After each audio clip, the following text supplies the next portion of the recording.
We want to look at Peter. మనము పేతురును గూర్చి ధ్యానిద్దాము. He had been one of the most staunch followers of Jesus.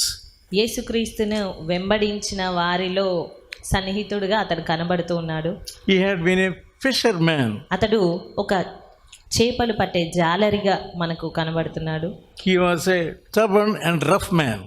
అయినప్పటికీ అతని వ్యక్తిత్వంను చూసినట్టయితే ఎంతో మొండివాడిగా దుడుకుతనంతో ఉన్న వ్యక్తిగా కనబడుతూ ఉన్నాడు. Today we meditate about Peter's failure before Jesus went to the cross. మరి యేసుక్రీస్తు సిలువ వేయబడక మునుపు పేతురు ఓడిపోయిన పరిస్థితిని గురించి మనం ధ్యానిద్దాము.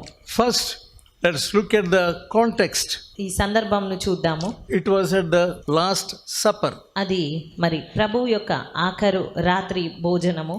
Shall we refer to Luke 22nd chapter లూకా సువార్త 22వ అధ్యాయం చూద్దాము. and verse 24. 24వ వచనము. And there was also a strife among the disciples, which of them should be counted as the greatest. తమలో ఎవడు గొప్పవాడుగా ఎంచబడునో అను వివాదము వారిలో పుట్టగా. Who is the greatest in the kingdom of God? దేవుని రాజ్యంలో ఎవరు గొప్పవారు? Verse 25.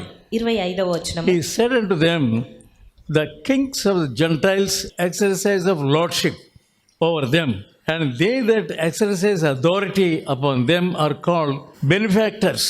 ఆయన వారితో ఇట్లా, నేను అన్యజనములలో రాజులు వారి మీద ప్రభుత్వం చేయుదురు, వారి మీద అధికారం చేయువారు ఉపకారులు అనబడుదురు.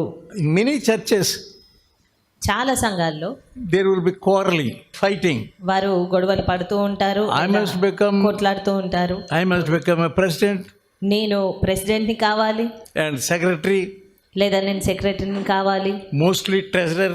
లేదా మరి ఎక్కువ సార్లు అయితే ట్రెజరర్గా నేను ఉండాలి. They want some authority. వారు ఆ రీతిగా కొంత అధికారమును కోరుతూ ఉంటారు. That is the temptation. అది వారికి వచ్చే శోధన.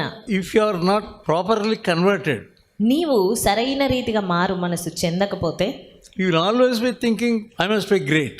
నువ్వు అన్ని వేళలా నేను గొప్పవానిగా ఉండాలి అనేది నువ్వు తలస్తావు. 26th verse. 26వ వచనము. But ye shall not be so. మీరైతే అలాగుండరాదు.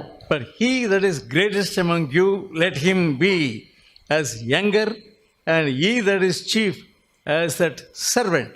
మీరైతే అలాగుండరాదు, మీలో గొప్పవాడు చిన్నవాని వలెను, అధిపతి పరిచారకుని వలెను ఉండవలెను.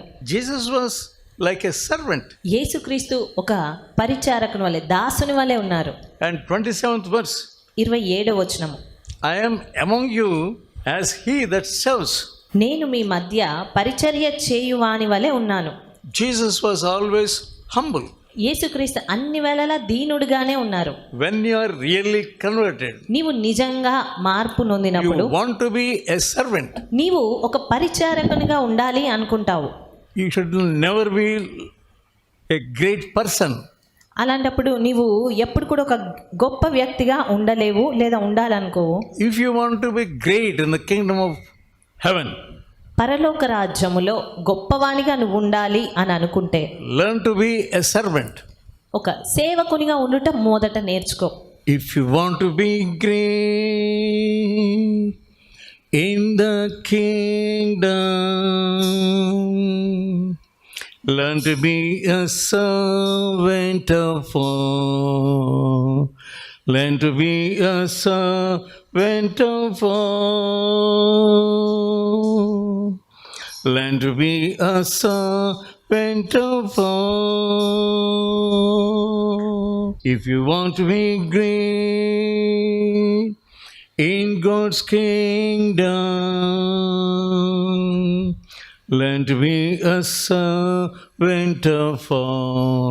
By his life, he showed us service. ఆయన జీవించిన జీవితమును బట్టి ఆయన పరిచర్య చేయుటను మనకు నేర్పించి ఉన్నారు.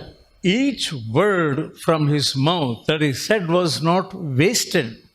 ఆయన నోటి నుండి వచ్చిన ఏ మాట కూడా వ్యర్థమైనదిగా ఎంత మాత్రం లేదు. Every word carries deep meaning. ప్రతి మాట ఎంతో లోతైన అర్థం ఇచ్చేటువంటిదిగా ఉంది. But the disciples were missing the point.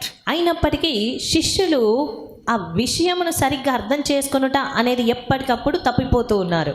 They were arguing within themselves. వారు తమలో తామే వాదము చేసుకుంటూ ఉన్నారు. Who would be greatest? ఎవరు గొప్పవారు? They wanted authority. వారికి అధికారం కావాలి అనుకుంటున్నారు. They wanted power. వారికి అధికారము లేదా గొప్పతనం కావాలి. They are the disciples of Christ. వారు యేసుక్రీస్తు యొక్క శిష్యులు. Yeah, in the churches, people want to be great. మరి సంఘాల్లో చూసినట్టయితే ప్రజలు మేము గొప్పవారంగా ఉండాలి అనేది తలస్తూ ఉన్నారు. In the society, you want to be great among your own people. సమాజంలో చూసినట్టయితే నీవు నీ స్వంత వారి మధ్య గొప్ప వ్యక్తిగా ఉండాలి అనేది ఉంటుంది. Without knowing that mind will be working in you. మరి అలాంటి మనసు పని చేస్తుంది అన్న సంగతి నీకు తెలియకుండానే You must know that. నీవు ఆ సంగతిని తెలుసుకోవాలి. You must ask God నీవు దేవుణ్ణి అడగాలి. about your own condition. నీ స్వంత పరిస్థితి ఏంటి అనేది నువ్వు అడగాలి. And Jesus was asking, మరి యేసుక్రీస్తు అడుగుతూ ఉన్నారు, what is that you are disputed among yourself? మీరు వాదం చేసుకుంటున్నటువంటి సంగతి ఏంటి అని అడుగుతున్నారు.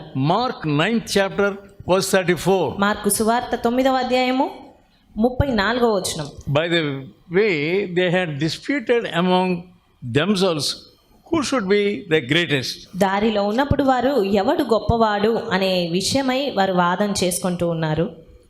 Yeah, he sat down ఆయన కూర్చొని and called the 12 and said unto them, if any man desires to be first, the same shall be last of all and servant of all. అప్పుడు ఆయన కూర్చుండి 12 మందిని పిలిచి, ఎవడైనను మొదటి వాడై ఉండగోరిన ఎడల వాడందరిలో కడపటి వాడును అందరికి పరిచారకుడునై ఉండవలెనని చెప్పి. It is the unknown sin. అది తెలియనటువంటి పాపము.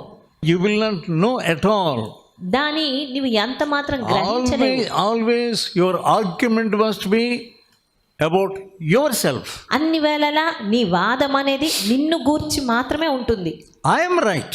నాది సరి అయినదే. They are not able to understand. వారు సరిగ్గా అర్థం చేసుకోలేకపోతున్నారు. That you are not able to overcome it.